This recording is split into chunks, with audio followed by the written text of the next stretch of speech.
In today's lesson, we're going to look at the compound angle formulae. This is a way of adding together sine of one angle to sine of another angle, or cos of an angle to cos of another angle, or tan of an angle to tan of another angle. Now, I'm going to start by showing you what we don't do. And I've seen some of you do this year because you didn't know any better. And that is to think that sine of 30 plus sine of 60 is sine of 90. Just because you can mush those two angles together. Now this isn't the case, because if we look at sine of 30 plus sine of 60, we know that sine of 30 is a half and sine of 60 is root 3 over 2. If we add those together, well, we can only really write it as 1 plus root 3 over 2. But we know from our sine graph that sine of 90 degrees is actually 1. And 1 plus root 3 over 2 is not 1. We can see that it doesn't work for cos either. Cos of 30 is root 3 over 2 and cos of 60 is a half. So again, it gives us the same value as before. But this time, cos of 90 is 0. So it does not work for cos either. It also won't work for tan. I'm not going to do tan 30 plus tan 60 and compare it to tan 90 because tan 90 is undefined. So let's look at tan 30 plus tan 30. Tan 30 is root 3 over 3. If you add two of those together, you've just got 2 root 3 over 3, or 2/3 of root 3. However, tan of 60 is root 3, not 2/3 of root 3. So we can see that this method of just adding the angles together does not work. So we need to get out of the habit of trying to simplify anything by doing that. So let's look at what does work. We're going to start by looking at the compound angle formula for sine. And we're going to do that using this triangle here. So we've got a big triangle with an angle at the top of A plus B, and the sides adjacent to that angle are P and Q. And we've dropped a perpendicular from the top vertex of this triangle, to split it into two triangles: the blue triangle with an angle of A and sides adjacent to that of P and M, and the lilac triangle with an angle of B and the sides adjacent to that of M and Q. Now if we look at that M in the blue triangle, because this is adjacent to the angle A and we have a right angled triangle, we can use the fact that the adjacent is cosine of the angle times the hypotenuse to write M as cos of A times P.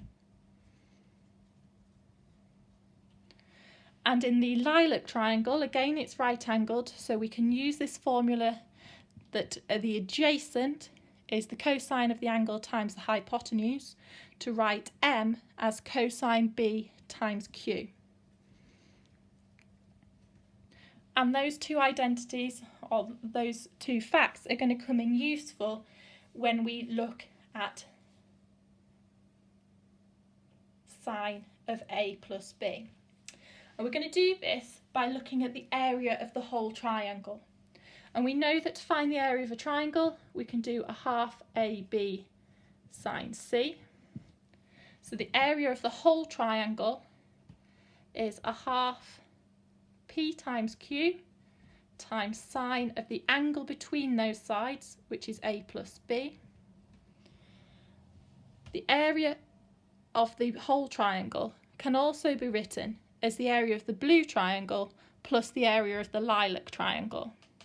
So the area of the full triangle equals the area of the blue triangle, which is a half times P times M times sine of the angle between them. And the area of the lilac triangle is a half of M times Q times sine of the angle between them. So I've written using half AB sine C, area of the full triangle equals area of the blue triangle plus area of the lilac triangle. Now every term in this equation has a factor of a half, so I can divide by each term by a half to simplify this a bit. And then what I'm going to do next is I'm going to substitute for the m in this term and for the m in this term using the facts that we wrote up above here. So I'm going to keep the left hand side the same, and then for this m I'm going to replace it with q cos b.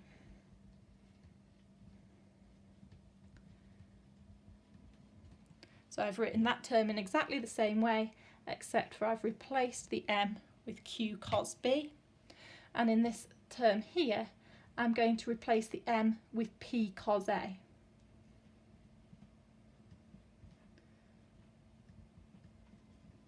So I've written it in the same way, except the m has been replaced with p cos a. Now all of my terms have a common factor of pq, so I can divide the equation by pq by dividing each term by pq, and this gives us our compound angle formula. So if I've got sine of a plus b, that's cos of the second angle times sine of the first angle plus cos of the first angle times sine of the second angle.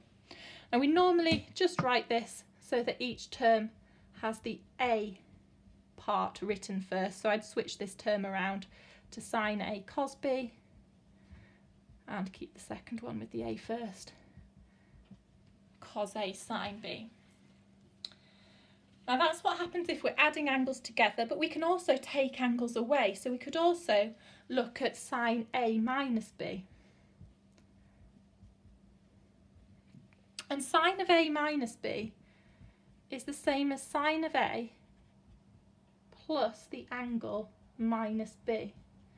So instead of writing it as a subtraction, let's write it as an addition so that I can use this compound angle formula above.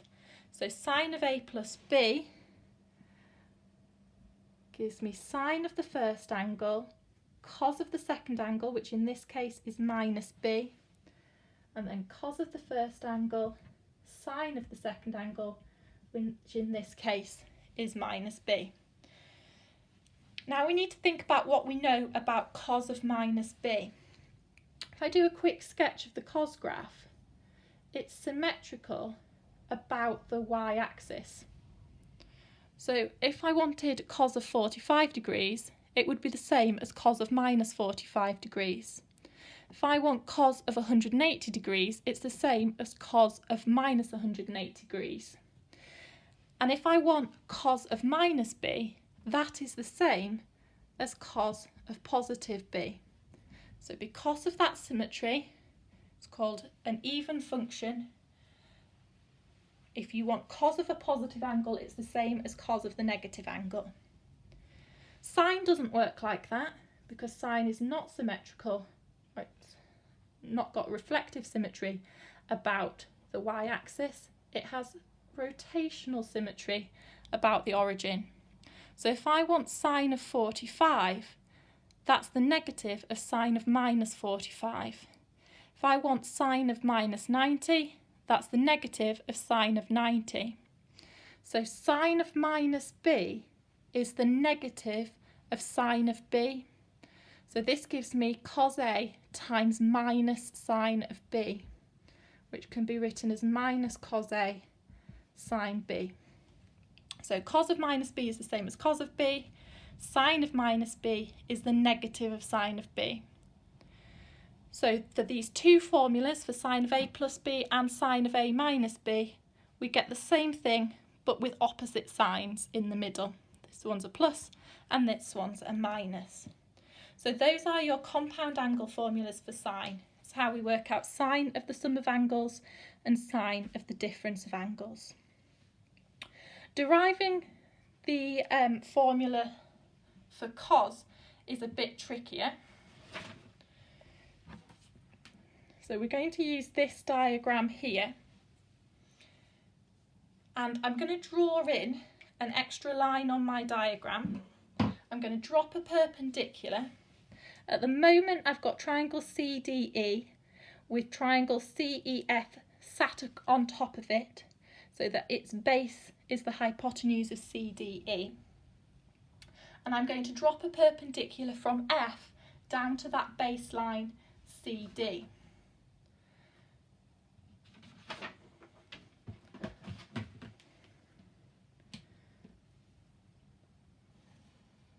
So I've dropped a perpendicular, so this is a right angle here, and I'm going to call this point here G so that I can refer to it in my working. Now if I want cos of A plus B,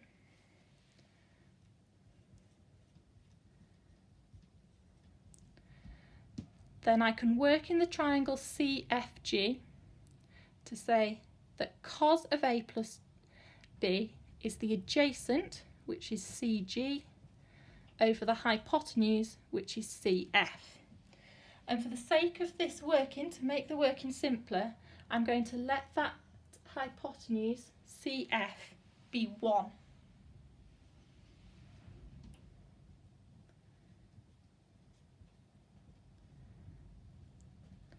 So the cos of A plus B can just be written as CG.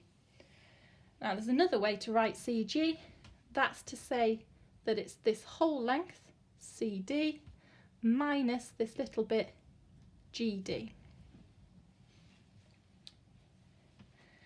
Right, to get those in terms of cos and sine of A and B, we're going to have to look a little bit closer at our diagram. Now we can write, using this purple triangle, using the fact that sine is opposite over hypotenuse, then the opposite in this triangle is sine of B times the hypotenuse, which is 1. So this length, the opposite, can just be written as sine of B. The adjacent, using the fact that cosine is adjacent over hypotenuse, the adjacent can be written as cos of B times the hypotenuse. So the adjacent, which is the length CE, can be written as cos of B.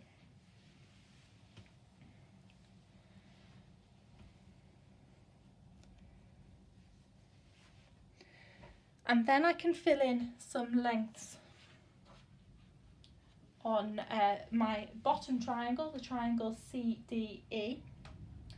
So I can use the fact that CD is the adjacent to write it as cos of A times the hypotenuse.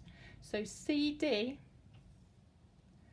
is cos of A times the hypotenuse in this triangle, which we've just worked out is cos of B. So in my working, that CD bit can be written as cos of A, cos of B. And now we need to find an expression for GD. And to do this, I need to draw another line into my triangle. So if I draw a horizontal line from E across to the line GF, so let's call this point H, I've created another right-angled triangle, the triangle FEH, and the length EH will be the same as GD. Now I know the hypotenuse of this triangle is sine B, and I want to know this length here. I don't have any angles, so let's have a look at what I know about the angles. I know this angle here is A, and I know that EH and DC are parallel. So if this angle is A, then by alternate angles, this angle here will also be A. Since the angle FEC was a right angle, then this angle here must be 90 minus A. So to make the angles in the triangle FEH add up to 180 degrees, then the angle at F must also be A, because A plus 90 minus A makes 180 degrees. So in the triangle FEH, EH is the opposite, and the opposite can be written as sine of the angle times the hypotenuse. So EH can be written as sine of the angle, sine A, times the hypotenuse, which is sine B. So going back to my working, we've got cos A, cos B, minus that EH, which is sine A, sine B. So this is the compound angle formula for cos of A plus B. Cos of two angles added together is cos of the first angle times cos of the second angle minus sine of the first angle times sine of the second angle. And just like we did before, we can adjust this to get cos of A minus B by writing it as cos of A plus the angle negative B. So using this formula here, that's cos of A times cos of minus B minus sine of A times sine of minus B. And like we said before, cos of minus B is just the same as cos of B because of the reflective symmetry of the cos graph in the y-axis. And sine of minus B is the negative of sine of B. So we've got minus sine A times minus sine B, which is positive sine A sine B. So again, we get the same formula, but with the sign in the middle swapped. So those are your compound angles formulas for cos, and we've already done sine. Let's have a look at the one for tan now. So we're going to have a look at tan of A plus B, and we can just write tan as sine of A plus B over cos of A plus B. And we already know what sine of A plus B and cos of A plus B are. Sine of A plus B is sine A cos B plus cos A sine B, and cos of A plus B is cos A cos B minus sine A sine B. So we can write it like that, but we tend to write the compound angle formula for tan purely in terms of tan. And to do that, we need to do some division of our numerator and our denominator in this fraction. So we're going to keep it as an equivalent fraction. We're going to divide the numerator and the denominator by the same thing each time. Let's start by dividing by cos B. So in the first term in the numerator, dividing by cos B will just cancel out this cos B. And in the second term, if I keep the cos A the same, sine B divided by cos B will give me tan B.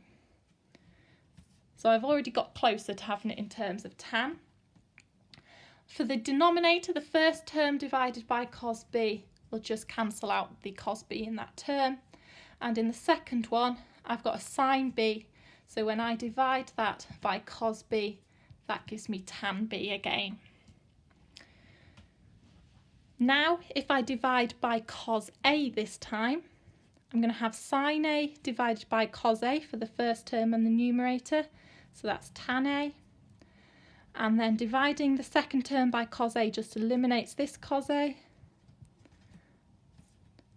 And in the numerator, dividing by the denominator, dividing by cos A makes my first term 1.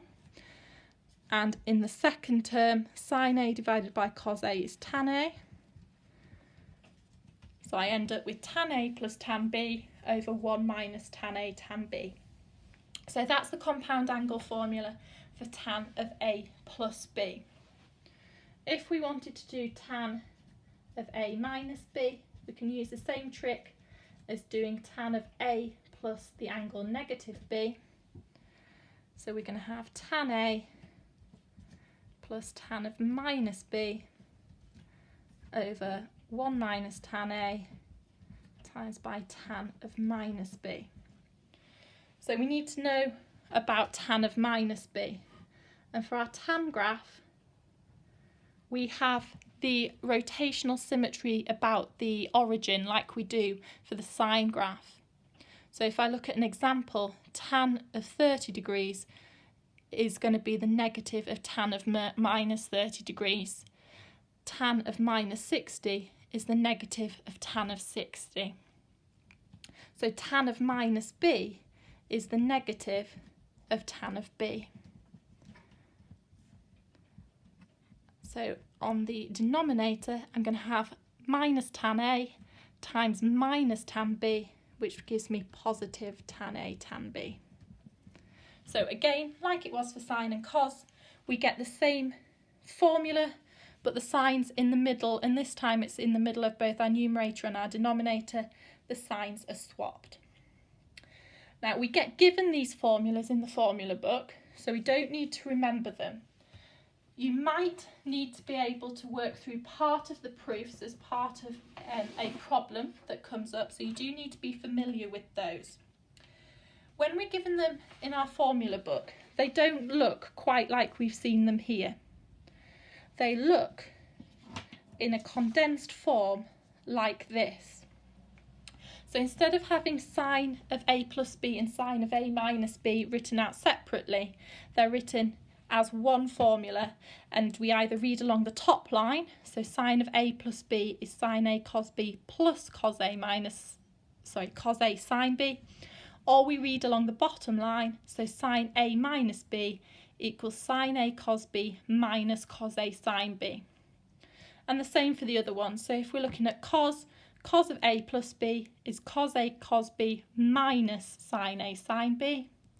And if we're looking at tan, if we read along the bottom line, tan of a minus b is tan a minus tan b over 1 plus tan a tan b.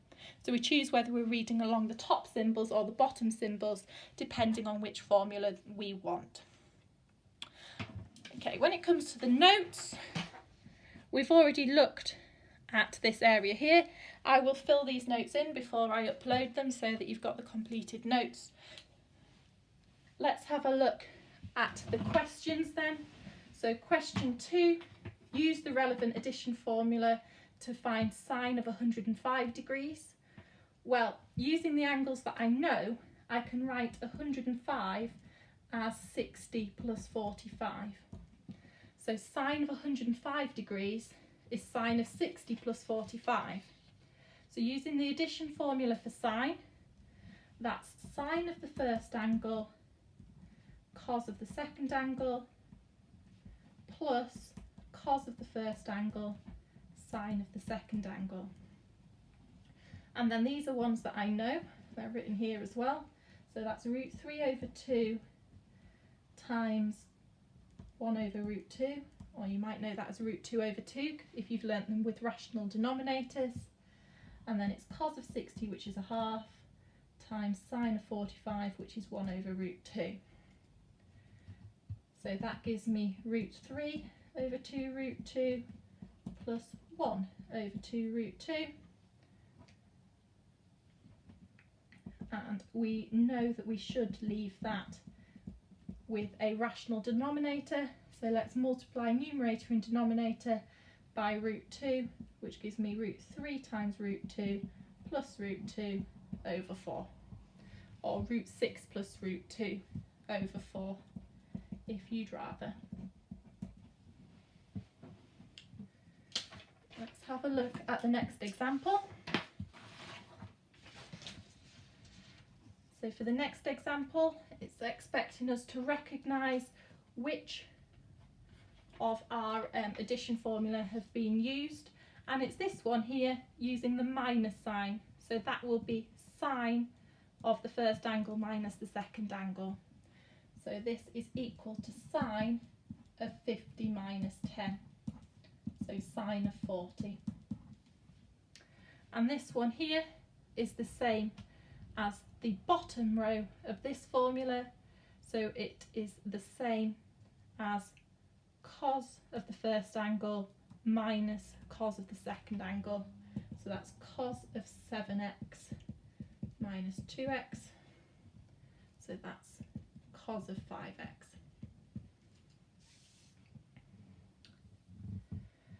Okay, in question 4 we're going to need to use the tan identity, and we're told that tan of x plus y equals 1. So let's write out the identity for tan of x plus y. It tells us that it is tan of x plus tan of y over 1 minus tan x tan y. So we know that 1 is tan x plus y. No, tan x is a half.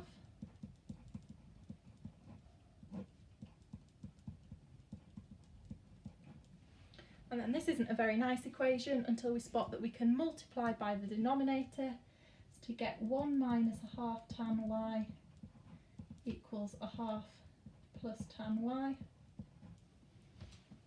So subtracting a half and adding a half tan y gives me a half equals 1.5 tan y, or tan y equals a third. I don't have to find y, I just have to find tan y, so I don't need to use inverse tan here. For question 5, we've got an equation to solve. So sine of x plus 30 equals 2 cos x. I know that I can write sine of x plus 30 as sine x cos 30 plus cos x sine 30.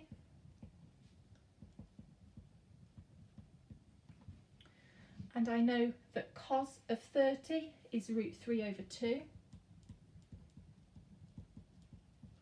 And I know that sine of 30 is a half.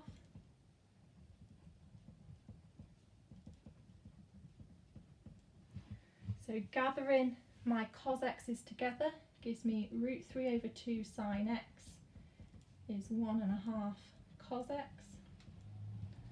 I can double both sides of this to give me root 3 sine x equals 3 cos x. And then if I rearrange this, I can get sine x over cos x equals 3 over root 3. Sine x over cos x is tan x, and 3 over root 3 is root 3. And I know that tan of 60 degrees is root 3. So that gives me a value of 60 degrees. We want all values between 0 and 360. So remember that tan repeats every 180 degrees. So it will be 180 degrees later as well, so 240 degrees. And then question 6, we need to find the exact value of cos A plus B. And I know that cos of A plus B is cos A cos B minus sine A sine B. Now I have my value of cos A and my value of sine B, but I also need to know cos B and I need to know sine A. Now I know that cos squared A plus sine squared A equals 1.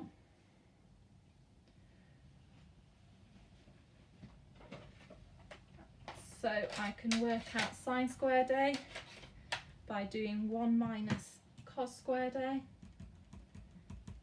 1 minus 20 over 29 squared.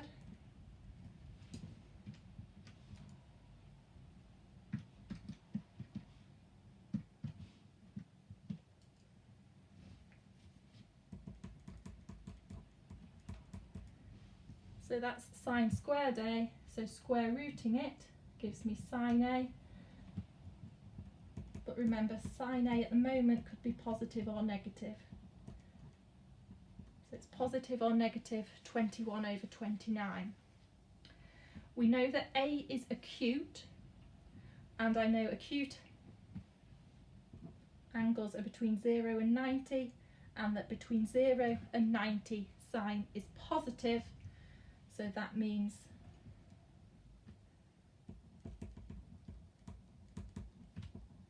sine A must be positive 21 over 29.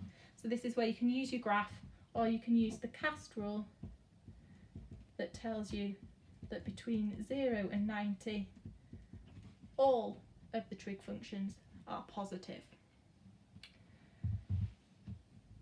can use the same method to find, what do we need? Cos of b. So I know cos squared b plus sine squared b is a whole one.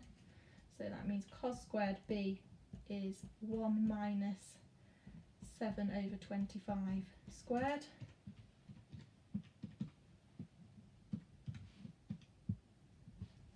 Which is 576 over 625. So cos b is the positive or negative square root of that, which is plus or minus 24 over 25. This time b is obtuse, so b is between 90 and 180, and I know that between 90 and 180 cos is negative.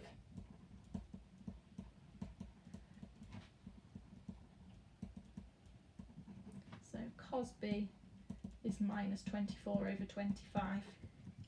Remember, we can do that from the cast rule. We can see between 90 and 180 sine is positive, but cos is negative. So now I can just substitute it into my formula to find cos of a plus b. So it's cos a times cos b minus sine a times sine b.